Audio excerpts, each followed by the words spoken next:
제가 애들보다 못합니까? 제가 노래 부를 때는 카메라를 안 들이대실 때는 애들 뭐 중간중간에 막 끊기고 엄마가 불러도 카메라를 막 그냥 열심히 찍어대시고 난리네요. 네. 어떻게 나이 세상을 좀 하든지 해야지. 오늘 우리가 야외에 나가지는 못했지만은 그래도 이렇게 또 바로 옆에 우리가 금방 조치해가지고 이 하나님에 대해서 이렇게 편안하게 예배드릴 수 있는 것이 얼마나 큰 축복인지 모르겠습니다. 지난주에 침례 받으신 분들, 또 새로 오신 분들, 여러분들 이렇게 하나님에 대해서 다시 뵙게 돼서 반갑습니다. 우리 하나님 말씀 이사야 40장 26절 말씀을 우리 함께 펴보도록 하겠습니다. 하나님 말씀 이사야 40장 26절입니다.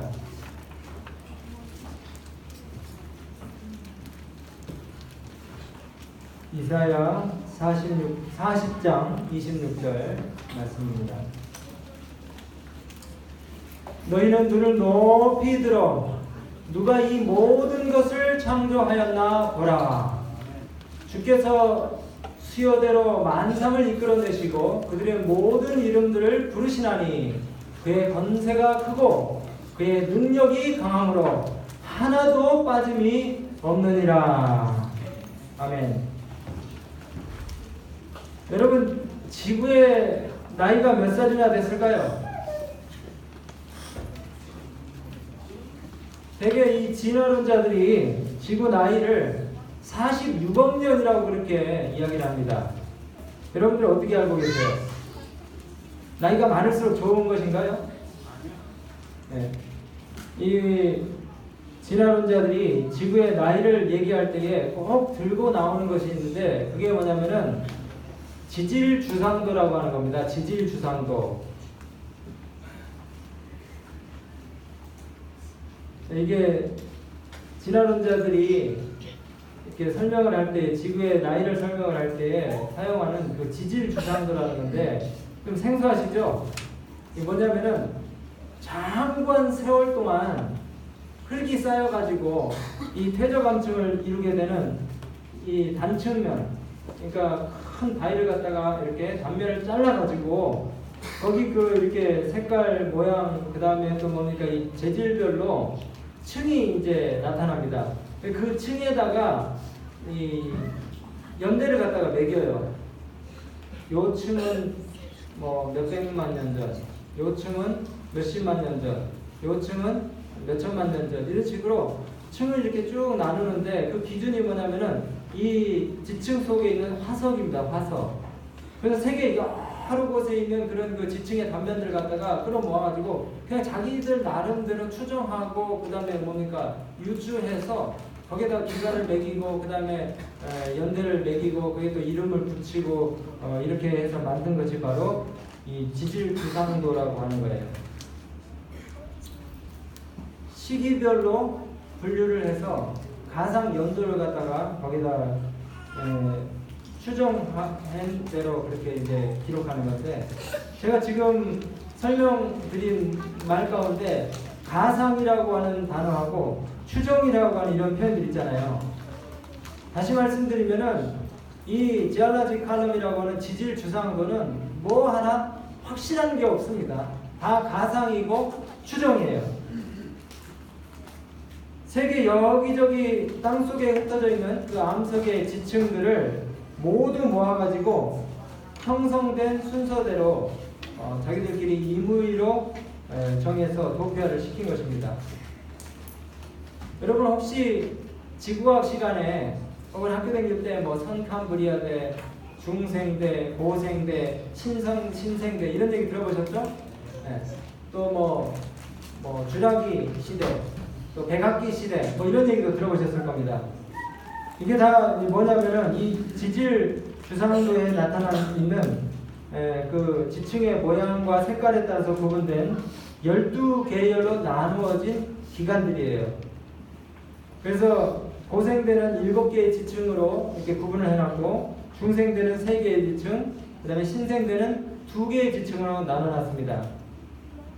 근데 진화론자들이 주장하는 것처럼 자기네들이 만든 이 지질 주상도처럼 딱 들어맞고 그 다음에 여기에 있는 그 지층들을 하나도 빠짐없이 다 보유하고 있는 지층이 세계 어디에 가도 없어요, 여러분.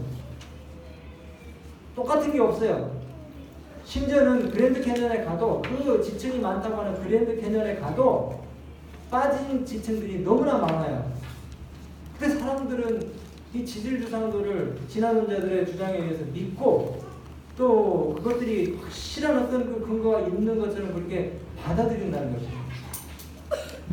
여러분 한번 생각을 해보세요. 바람이나 물의 작용이 아니면은 또 사람이 포크레인이나 장비로 개발하지 않는 이상 산 그대로 있습니까 없습니까? 홍수나 뭐 이런 어떤 그 급류에 의해서 깎이지 않으면은 지층이 50년, 100년 그대로 있어요, 없어요? 그대로 있어요. 제가 그 그랜드 캐년을 15년 전에 한번 가고 그 후에 또 한번 딱 갔는데 제가 볼 때는 그대로더라고요. 거기 뭐 인공적으로 스카이 워크라 그래가지고 그 유리로 돼 있는 이 뭔가 데크 그거 만들어 놓은 거 빼놓고는 그게 그대로 있는 것 같아요. 한번 여러분 고향에 한번 가보세요. 50년, 100년 전에 사람이 굳이 개발하지 않은 그 지형이라든가 이런 것들 그대로 있습니까 없습니까? 포크들을 파지 않으면은 산 그대로 있어요 없어요? 그대로 있어요. 풍화작용이라든가 그 다음에 동결 해빙으로 이 무너지고 깎이는 것 외에는 격변이 일어나지 않는 이상 이 지형들이 그렇게 확 변하지가 않는다는 거예요, 실제로. 다시 말씀드리면은 이 지구는 흙이 쌓이고 생물이 죽은 자리에 흙이 또다시 쌓여서 묻히고 또 쌓이는 이런 과정들이 되풀이되는 것이 없다는 것입니다. 실제 실험을 과학자들이 해보면 지층은 이 가상적인 진화론적 순서에 오랜 시간에 걸쳐서 점진적인 퇴적이 불가능하다고 그렇게 과학자들이 결론을 내렸어요. 그러면 그 퇴적층들 있죠. 이런 퇴적층들이 어떻게 생겨났냐? 그것은 바로 격변, 순간적으로 퇴적되어 쌓일 수밖에 없는 그런 대격변적인 노아 홍수와 같은 사건이 있었기 때문에 이런 일들이 가능하다는 것입니다. 1984년에 위버라고 하는 사람의 이 선상주의 형성 과정 실험에서도 이것이 증명이 됐고 또 1664년에 미국 지질학회에서 수백만 년에 걸쳐서 점진적인 과정을 통해 그랜드 캐년이 형성된 것이 아니라고 그렇게 결정을 내렸어요. 연구에 의해서. 여러분 이 지층들, 이 진화론자들이 얘기하는 이 지층들을 보시면은 제일 처음에 단세포 동물, 그 다음에 아메바, 그 다음에 무슨 어류, 그리고 또 육상 동물도 이런 것들이 생겨났다고 진화의 과정들을 갖다가 설명을 하고 있는데 사실은 그 오르도비스기라고 하는 그 기간 동안에 원시 어류가 나타났다고 이렇게 얘기하고 또 최초의 육상식물과 육상동물이 나타났다고 하는 실루리아기 좀 여러분들이 생소하시죠? 이런 그 기간들이 사실은 그랜드 캐년에 어떤 근거가 없다는 것이에요. 만약에 이 지알러지 칼럼, 이 지질 주상도가 진화론자들이 말하는 것처럼 이것이 모든 지층을 대변할 수 있는 확실한 그 지침서다 그렇게 하면은 여기저기 공통적으로 그런 것들이 다 나타나야 되죠. 근데 여기에 있는 지층들이 완벽하게 다 나타나 있는 지층도 없을 뿐더러 그랜드 캐년과 같이 지층이 많은 곳도 빠진 것들이 훨씬 많다는 거예요. 있는 것보다.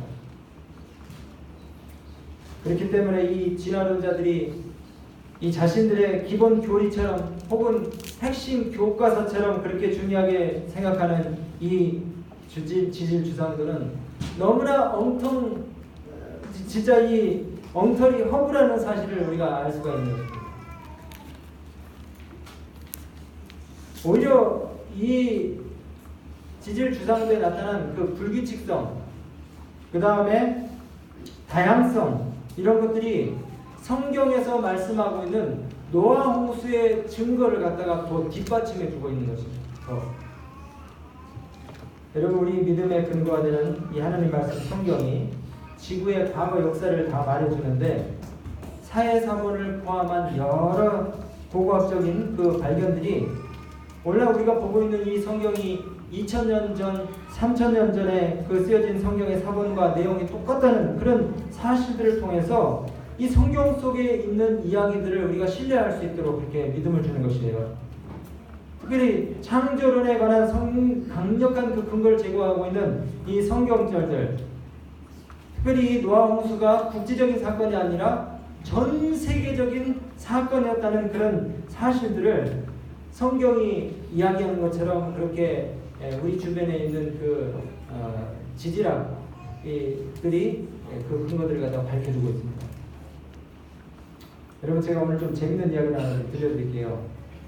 세상에 수많은 책들이 있지만은 노아 홍수에 대해서 기록한 책은 성경 하나밖에 없습니다. 근데 여러분, 노아 홍수에 대해서 기록한 책은 성경 하나밖에 없지만은 노아 홍수 설화를 구전으로 가지고 있는 나라들은 엄청나게 많아요.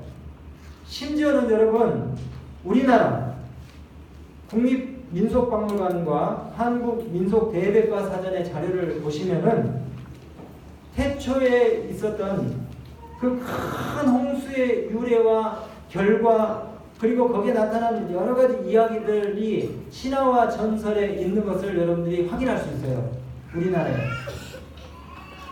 여러분, 한번 찾아보셔도 돼요. 구전설화, 우리나라에 있는 구전설화 남매혼이라고 하는 그 설화에 보면은 대홍수 때 살아남은 오누이가 이렇게 결혼해서 인류가 다시 재시작되었다는 그런 이야기가 거기 있습니다. 신기하죠? 우리나라 유교, 불교가 민족종교였잖아요. 수천 년 동안 기독교가 들어온 지 얼마 지금 되지도 않았는데 기독교가 들어오기 훨씬 전부터 구전을 통해서 내려오는 설화에, 우리나라 설화에 노아 홍수에 대한 이야기가 많이 있어요. 여러분, 이런 얘기 한번 들어보세요. 이게 또 우리나라 구전 설화인데 아주 악하고 고집센 한 부자를 갖다가 징벌하는 그런 이야기를 다룬 장자호 전설이라고 하는 이야기가 있습니다. 고전이에요. 이 이야기가 이렇게 됩니다. 인색한 부자가 하나 있었는데 그 부자가 중한테 시주 대신에 소똥을 갖다가 퍼줬어요. 그러니까 모멸감을 느낀 이 중이 이제 돌아서려고 하는데 그 집에 현명한 며느리가 얼른 따라 나와가지고 시아버지 몰래 쌀을 한 바가지 퍼다가 바람에 감아줬어요.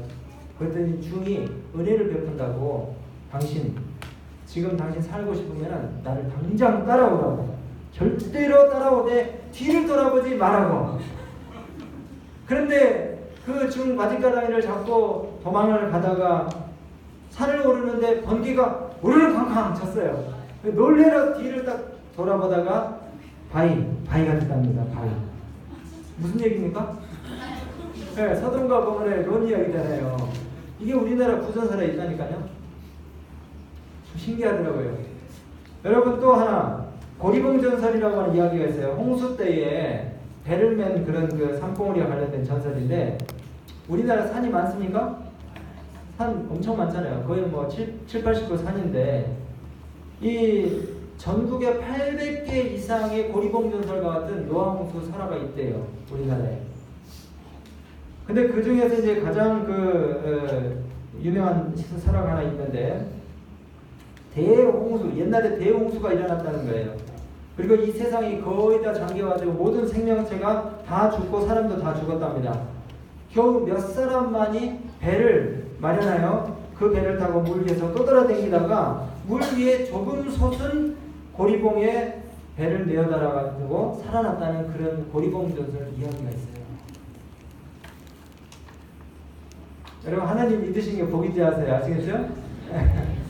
왜냐하면 지금 제가 성경이 들어오기 훨씬 몇천 년 전에 우리나라에서 내려오는 그런 구전 설화 가운데 성경이 진실임을 입증해주는 이런 이야기들이 이렇게 있습니까? 우리가 하나님 믿는 것이 어떻게 신빙성이 있고 납득이 갑니까? 여러분 세계적인 대홍수가 있었다는 사실을 증명하는 그런 홍수설화들이 전 세계에 많이 있습니다. 어쨌든 우리가 성경이 진리인지 아닌지 알고 싶으면 지질학자들을 따라다니면서 지층과 화석을 연구해 보면 압니다. 연구하면 할수록 진화론이 허구라는 사실을 깨닫게 되는 것이에요. 정말 이렇게 많은 증거들을 우리가 가지고서도 하나님께서 온 우주의 창조자시라는 것을, 지구의 주인이라는 사실을 부인하는 사람들이 많이 있는 것이에요. 요한복음 3장 12절에 주님께서 하신 말씀, 내가 땅의 일을 말하여도 너희가 믿지 아니하거든 하물며 하늘 일을 말하면 너희가 어떻게 믿겠느냐. 참 사람들이 안 믿어요. 여러분, 이 지질 주상도의 또 하나의 그 위험은 십자가의 구속, 십자가의 구속의 근거를 위협하는 논리를 이 지질 주상도가 만들어내고 있다는 점입니다. 이 지질 주상도는 뭘 얘기하냐면요, 인류가 나타나기 전에 350만 년 전에 인류가 나타나기 전에 이미 동식물들이 존재했었다는 겁니다. 그리고 동식물들이 존재했다는 것은 동식물들이 이미 인류가 태어나기 전에 죽음을 경험했다는 것이에요. 그러면은 구속의 역사, 한 사람에 대해서 죄가 들어오고 그 죄를 갖다가 속하기 위해서 모든 인류를 위하여 예수님 십자가 달려서 돌아가셨다는 그 구속의 과학, 구속의 이 경륜, 이런 것들을 갖다가 다 묵살시켜 버리는 것입니다.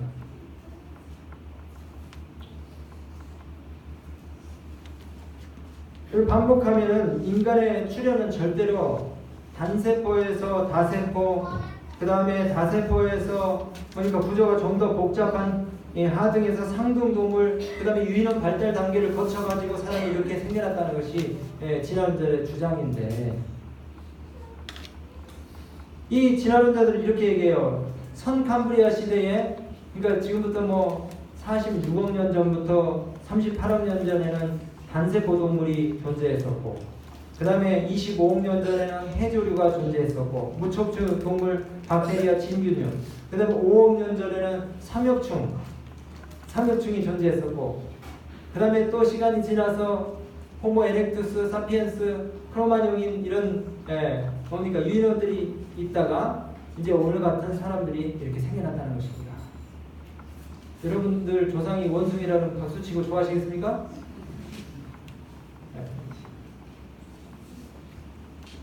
여러분, 그런데 성경은 인간이 범죄하기까지는 심지어 열등한 짐승들에게도 사망이 존재하지 않았다고 기록하고 있습니다. 그렇죠?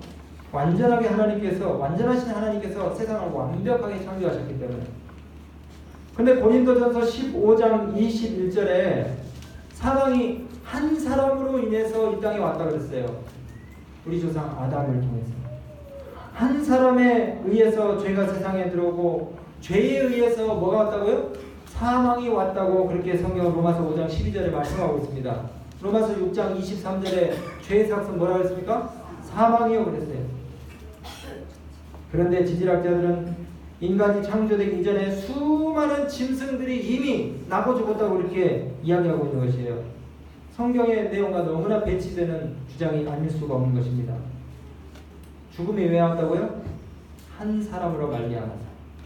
그리고 그 구속을 아담의 타락이 가져온 결과로부터 화목과 속죄로 보는 이 전통적인 견해를 가지고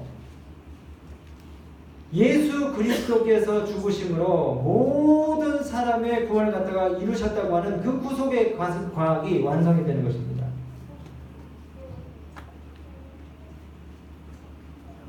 여러분, 하나님께서 허락하신 세계적인 홍수는 예수님의 죽으심이 죄의 대가를 치르는 행위라는 이 사실을 갖다가 증명하는 아주 중요한 그와 같은 사건이 아닐 수가 없는 것입니다. 홍수의 역사성과 인간의 죄 용서와 아주 깊은 뗄래야 뗄 수 없는 그런 관계가 있는 것이죠.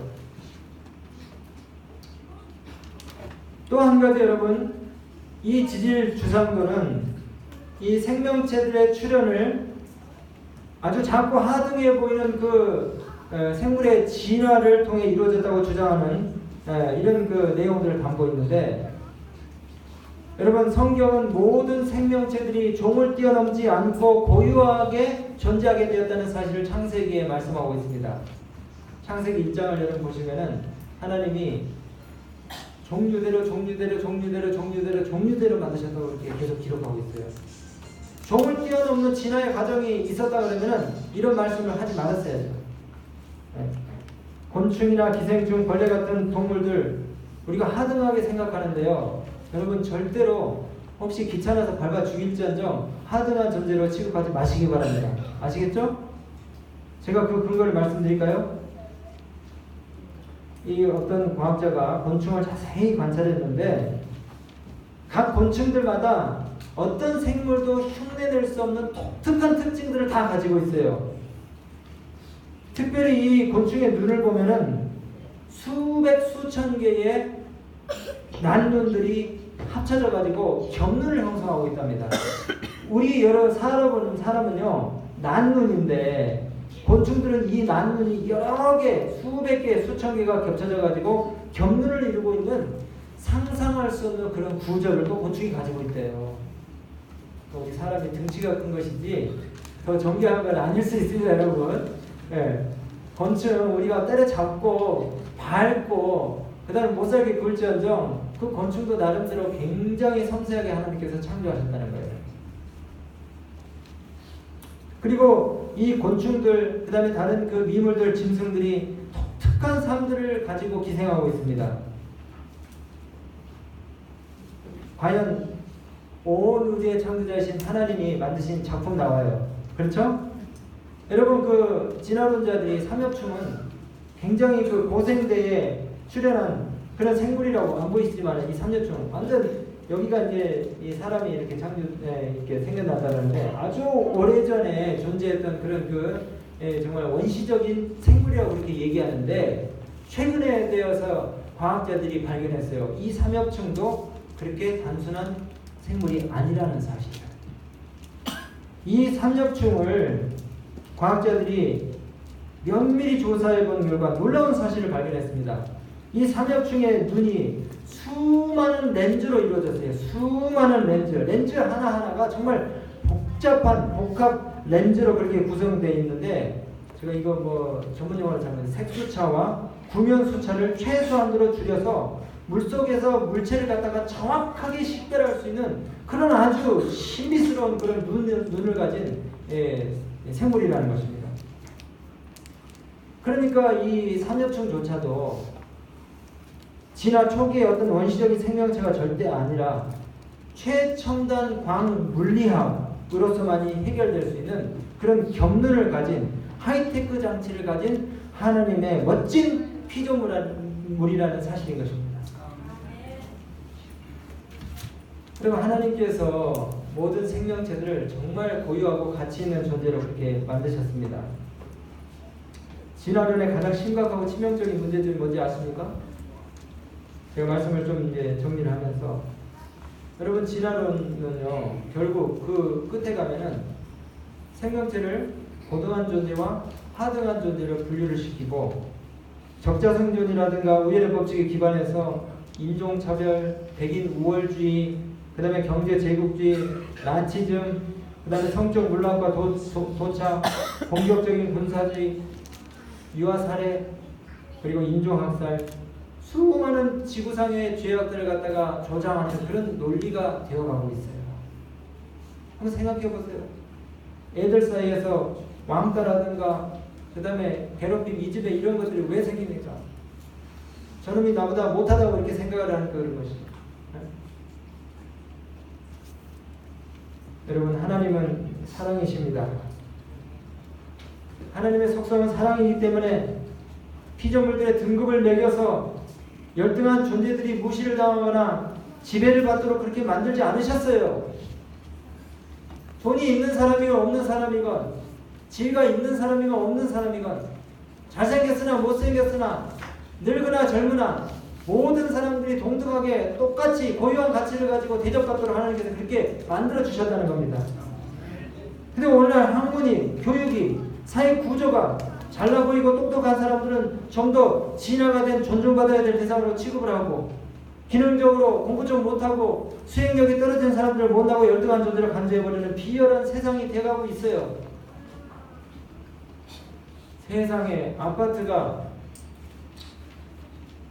1079채 가졌다는 사람 들었는데 최근에 제가 보니까는 빌라를 580채를 가진 사람이 있더라고요. 빌라 한 동에 18채, 19채짜리를 500몇 동을 가졌으니까 도대체 몇 채를 가진 겁니까 도대체? 제가 이 아이들 노는 걸 이렇게 옆에서 보면서 참 웃으면서도 무섭더라고요. 애들 하는 말이 초등학교 3학년짜리가 그래요. 어이구 이 인간 같지도 않은 새끼.